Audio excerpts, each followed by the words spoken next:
大家好，歡迎返嚟每日少少禪。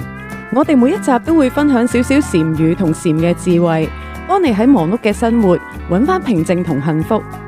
今日會講一個比較難少少嘅禪語，不思善，不思惡。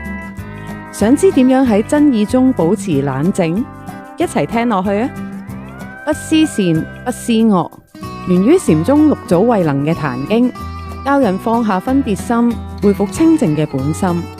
不思善，不思惡，意思係唔好用好同壞嘅標籤去分別事物，保持一顆清淨嘅心。唔係話冇道德，而係唔好俾二元對立去困住你，用開放嘅心去睇人同事。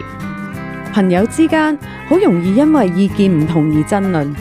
試諗下，你同朋友討論一則好有爭議性嘅新聞，可能係關於某個社會議題，你覺得呢個觀點好離譜，但朋友又好支持呢一個觀點，你會唔會好想同佢爭拗落去？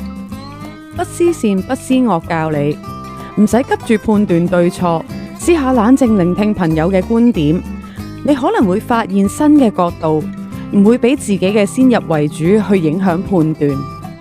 下次同人爭論，試下唔好急住判斷，你會發現心境會清靜好多。不思善，不思惡，教我哋放下分別心，保持冷靜。留言話我哋知，你點用呢個禪語幫你調整思考。如果中意呢個節目，記得 subscribe 支持每日少少禪。下集再見，拜拜。